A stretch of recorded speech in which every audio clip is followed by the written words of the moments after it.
Hello students, இந்த வீடியோவில் climatic factorsல light பற்றி பார்க்க போகிறோம்.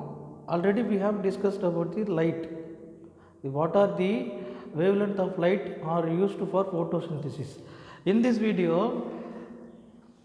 we have see the light based on the tolerance intensities of light. The plants are divided into two types. Tolerance na சகிப்புத்தன்மை. இப்போ லைட்டுடைய அதிகமானாலும் சரி குறைவானாலும் சரி அதை சகிச்சுக்கிட்டு வாழற தாவரங்கள் அல்லது அதை மீறி வாழக்கூடிய தாவரங்கள் எது எதுன்னு பார்க்க போகிறோம். அது இரண்டு வகைன்னு சொல்கிறாங்க. First one is heliophytes. ஹீலியோஃபைட்ஸ்னால் ஒளி நாட்ட தாவரங்கள்னு சொல்லுவாங்க. அதிகமாக ஒளியை விரும்பக்கூடிய தாவரங்களுக்கு பேர் தான் ஹீலியோஃபைட், ஒளி நாட்ட தாவரங்கள். The light loving plants is called heliophytes. The example of heliophytes is angiosperms. பூக்கும் தாவரங்கள் அனைத்துமே லைட் லவ்விங் பிளான்ட்ஸ் தான் எல்லாமே. Next is sciophytes. இது வந்து நிழல் நாட்ட தாவரங்கள். எங்கே நிழல் பகுதி அதிகமாக இருக்குதோ அந்த பகுதியில் வளரக்கூடிய தாவரங்களுக்கு பேர் தான் சியோஃபைட்ஸ்னு சொல்லுவாங்க. The shade loving plants is called siophytes. The example of siophytes is bryophytes and pteridophytes. இந்த இரண்டு வகையான தாவரங்கள் தான் நிழல் நாட்ட தாவரங்கள்னு சொல்லுவாங்க. Next you see with the temperature, the climatic another factors of environmental temperature is one of the most important factors which affect almost all metabolic activities of an organism. வெப்பநிலை வந்து ஒரு முக்கியமான ஒரு காரணியாக இருக்குது. எதுக்குன்னா தாவரத்துக்கு. தாவரத்தில் நடக்கக்கூடிய மெட்டபாலிக் ஆக்டிவிட்டீஸ்னால் வளர்ச்சிதை மாற்ற செயல்கள்னு சொல்லுவாங்க. தாவரத்துக்குள் நடக்கும் எல்லா விதமான செயல்களும் வளர்ச்சிதை மாற்ற செயல்கள் தான் சொல்லுவாங்க.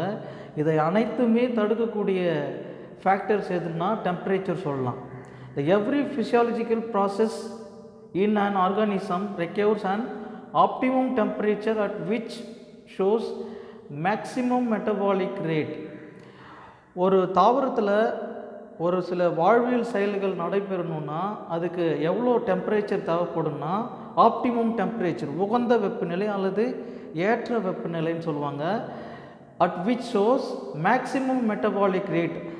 இந்த ஆப்டிமம் டெம்பரேச்சரில் தான் மெட்டபாலிக் ரேட் எப்படி இருக்குன்னு சொன்னால் மேக்சிமமாக இருக்குன்னு சொல்கிறாங்க. வளர்ச்சிதை மாற்ற செயல்கள் அதிகமாக எப்பொழுது இருக்குன்னு சொன்னால் உகந்த வெப்பநிலை கிடைக்கும் பொழுது அதிகமாக இருக்கும்.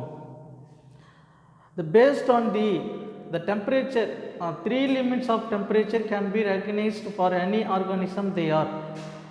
மூணு வகையான டெம்பரேச்சர் வந்து ஒவ்வொரு ஆர்கானிசமுக்கும் தேவைப்படுது.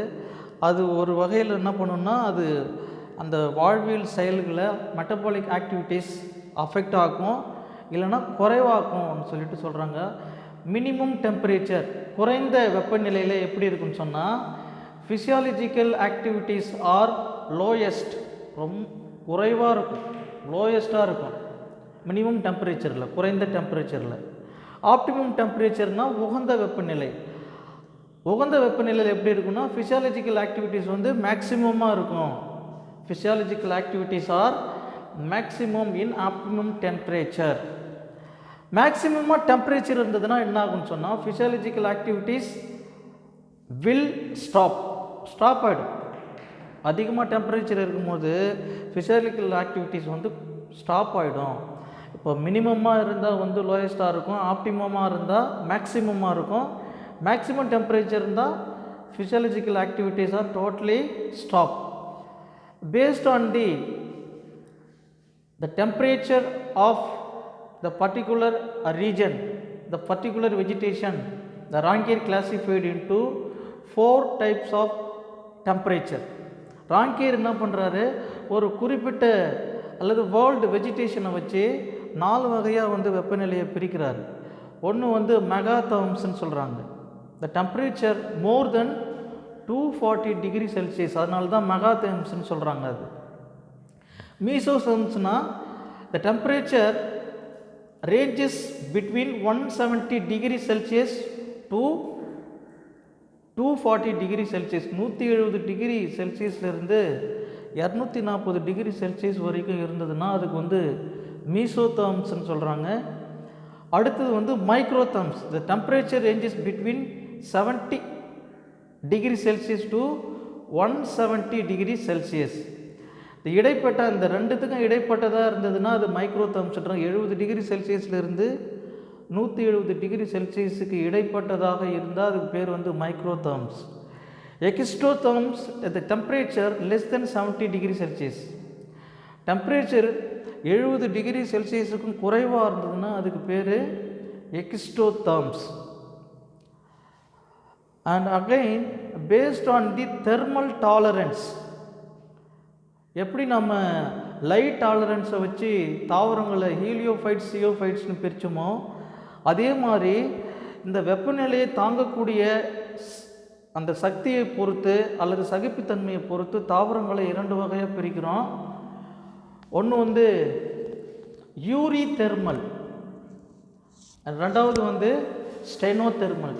யூ மீன்ஸ் வைட் ரேஞ்சுன்னு அர்த்தம், வைட். ஸ்டெனோ மீன்ஸ் ஸ்மால் ரேஞ்சுன்னு அர்த்தம்.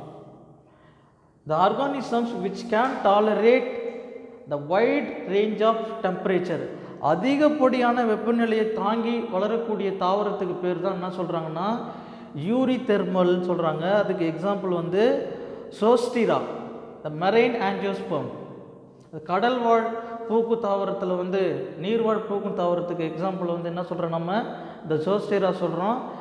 It can tolerate the wide range of டெம்பரேச்சர்னு சொல்கிறாங்க. அதிகப்படியான வெப்பநிலையை தாங்கி வாழக்கூடிய சக்தி இருக்குதுன்னு சொல்கிறோம். இரண்டாவது வந்து stenothermal. Steno the small range of temperature organisms which can tolerate the small range of temperature.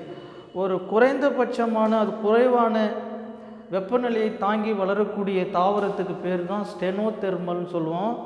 அதுக்கு வந்து example mango and palm tree, terrestrial angiosperms, நிலவாழ் பூக்கு தாவரங்கள் சொல்லுவோம். இப்போ பார்த்தீங்கன்னா ஒரு குறிப்பிட்ட ஏரியாக்களில் டெம்பரேட் கண்ட்ரீஸ்லாம் என்ன பண்ண முடியாதுன்னா இந்த மேங்கோ போன்ற மரங்களால் வந்து வளர முடியாது. Mango plant do not and cannot grow in temperate countries like Canada and Germany. இதெல்லாம் என்ன பண்ண முடியாது, இதனால் வளரவும் முடியாது, அதனால் அங்கே வாழவும் முடியாது.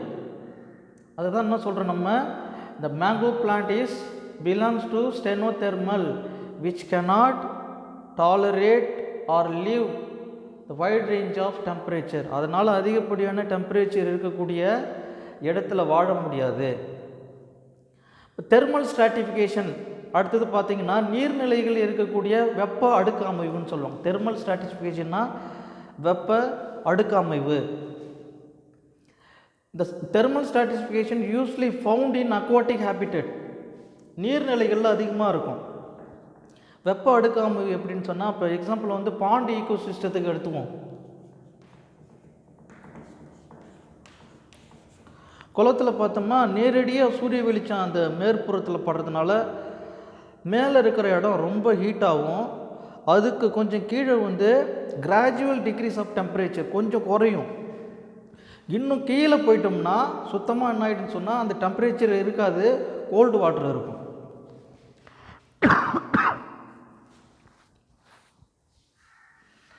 Based on the thermal stratification, there are 3 types of thermal stratification: epilimnion, metalimnion, hypolimnion. Epilimnion is upper layer. மேலே இருக்கிற லேயருக்கு பேர் அப்பர் லேயர்னு சொல்லுவோம். அது ரொம்ப வார்மராக இருக்கும், வாட்டர் வந்து வார்மராக இருக்கும். எப்பிலிம்னியன் கீழே மெட்டாலிம்னியன் இருக்கும், அது வந்து மிடில் லேயர்னு சொல்லுவோம். கிராஜுவலாக டிக்ரீஸ் இந்த டெம்பரேச்சர், கிராஜுவலாக அப்படியே குறைஞ்சிக்கிட்டே வரும், டெம்பரேச்சர் வந்து குறைஞ்சிக்கிட்டே வரும். டெப்த்து அதிகமாக அதிகமாக வெப்பநிலையினுடைய அளவு வந்து குறையிறதுக்கு பேர் தான் தெர்மல் ஸ்ட்ராட்டிஃபிகேஷன் சொல்லுவாங்க. கீழே இருக்கிற பாட்டம் லேயருக்கு போகிறோமா ஹைப்போலிம்னியான் சொல்லுவோம். இது வந்து கோல்டு வாட்டர். இங்கே வந்து டெம்பரேச்சர் அவங்களால என்ன பண்ண முடியாது, ரீச் பண்ண முடியாததுனால அது கோல்டு வாட்டர்னு சொல்கிறோம். Next class we see the next video of temperature.